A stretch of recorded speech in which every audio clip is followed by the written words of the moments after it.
लेकिन अगले ही दिन दोस्तों इस बात को गौर से सुनना जरूरी है। कुछ मीडिया के लोग आए और उन्होंने जबरदस्ती उनके बगैर कपड़ों की वीडियो बनाना शुरू कर दिया था। प्रोफेसर सिरस की इज्जत उस समय पूरे हिंदुस्तान के अंदर तार तार हो चुकी थी। सिरस के ऊपर अलीगढ़ मुस्लिम यूनिवर्सिटी की एक लड़की को सेक्सुअली मोलेस्ट करने का भी आरोप था।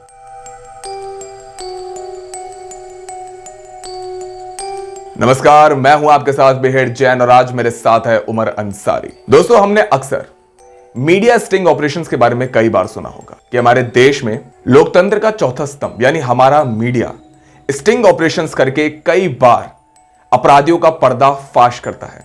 लेकिन अगर हम आपको बताएं कि यही मीडिया कई लोगों की जिंदगी बर्बाद करने में भी सबसे आगे है, तो जी हां, इस मर्तबा कथा पेश करता है आप सभी के सामने श्रीनिवास रामचंद्र सिरस और अलीगढ़ मुस्लिम यूनिवर्सिटी पर लगे उस आरोप की कहानी के भाग 2 में। अपनी पिछली वीडियो में हम लोगों ने बात करी कि अलीगढ़ मुस्लिम यूनिवर्सिटी में मराठी प्रोफेसर रहे श्रीनिवास रामचंद्र सिरस पर क्या आरोप एएमयू के अंदर लगाया गया। इसके अलग उनके कमरे में किस तरीके से उनके व्यक्तिगत जीवन को आहत करने की कोशिश की गई और आखिर क्यों एक लम्हे के लिए एएमयू के अंदर इस वैश्याना हरकत ने अंजाम लिया। इस मर्तबा कथा पेश करता है आप सभी के सामने श्रीनिवास रामचंद्र सिरस की पूरी कहानी।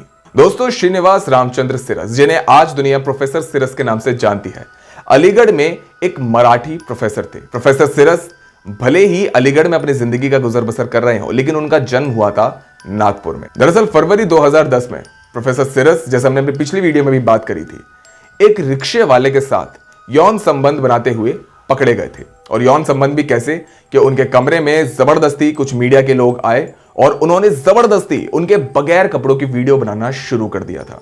इसके अलावा एएमयू के कई वरिष्ठ अधिकारियों ने उन मीडिया वालों को सपोर्ट किया और ये पूरी वीडियो सिरस की उस समय टीवी चैनलों पर दिखाई गई, जाहिर है सेंसर करके। लेकिन प्रोफेसर सिरस की इज्जत उस समय पूरे हिंदुस्तान के अंदर तार तार हो चुकी थी। जहां शिक्षा के मंदिर कहलाने वाले तमाम यूनिवर्सिटीज के अंदर ऐसे मसले मसाइल को दबाना चाहिए, वही अलीगढ़ मुस्लिम यूनिवर्सिटी की देखरेख में ही अगले दिन के अखबार में हर जगह सिर्फ सिरस की ही तस्वीरें थी। प्रोफेसर सिरस के घर में हुआ मीडिया का वो स्टिंग ऑपरेशन उस समय तक मीडिया के ऊपर सबसे बड़ा तमाचा था, जिसकी जितनी आलोचना की जाए वो कम है। शुरू से ही प्रोफेसर सिरस का जीवन बड़ा ही उतार चढ़ाव से भरा था।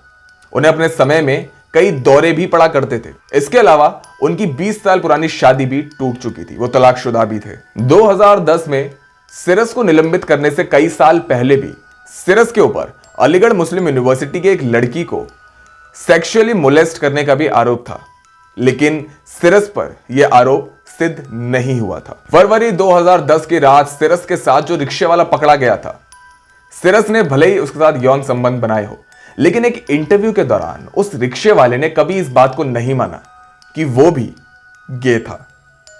यह सबसे मजेदार बात है कि प्रोफेसर सिरस ने भले ही इस बात को कबूल किया हो अपने टीवी इंटरव्यूज में कि वो गे थे, इसके अलावा उस रिक्शे वाले से, जिसका नाम आज तक मीडिया में साझा नहीं किया गया था, लेकिन सिरस ने इस बात को कबूला था कि वो उस रिक्शे वाले से प्यार करते थे। लेकिन उस रिक्शे वाले ने कभी भी इस बात को नहीं कबूला कि वो सिरस से प्यार किया करते थे। दरअसल इस रिक्शे वाले का कहना यह था कि सिरस ने उनसे कई किस्म के वादे किए थे। उस रिक्शे वाले के अनुसार सिरस ने उस रिक्शे वाले की तीनों बहनों की शादी करने की जिम्मेदारी ली थी। इसके अलावा गरीबी की चपेट में वो रिक्शे वाला सिरस से घर खर्च भी लिया करता था। दोस्तों, सिरस पर लगे इस आरोप के बाद अलीगढ़ के अंदर मीडिया और पुलिस ने उस रिक्शे वाले का जीना इस कदर दुश्वार कर दिया था कि एक बार तो उस रिक्शे वाले ने आत्महत्या करने की तक कोशिश करी थी, लेकिन उसी वक्त उसकी बीवी ने उसकी किसी तरह जान बचा ली थी। फरवरी 2010 में शुरू हुआ यह विवाद धीरे धीरे जब इलाहाबाद हाई कोर्ट में आना शुरू हुआ, तो उसके बाद अदालत में भी सिरस का पलड़ा भारी होना शुरू हो गया था। प्रोफेसर सिरस को उनकी नौकरी वापस मिली। सिरस ने फिर से अलीगढ़ मुस्लिम यूनिवर्सिटी को अपनी सेवा देना शुरू कर दिया। लेकिन अगले ही दिन, दोस्तों इस बात को गौर से सुनना जरूरी है कि जिस दिन सिरस ने अपनी नौकरी शुरू करी, उसके अगले ही दिन सिरस की लाश उनके कमरे से बरामद की गई। अगले ही दिन सिरस की मौत हो चुकी थी। इस केस में घुमाने वाली बात यह थी कि सिरस की मौत को एक आत्महत्या की शक्ल दी गई थी, लेकिन असल में वो आत्महत्या थी नहीं। सिरस के खून में कुछ जहर के ट्रेसेस मिले थे, कुछ पॉइजन के ट्रेसेस मिले थे, जिसके बाद इस बात का खुलासा हुआ कि सिरस की मौत कोई नेचुरल डेथ नहीं या कोई खुदकुशी नहीं, बल्कि ये एक सोची समझी साजिश है, एक हत्या है।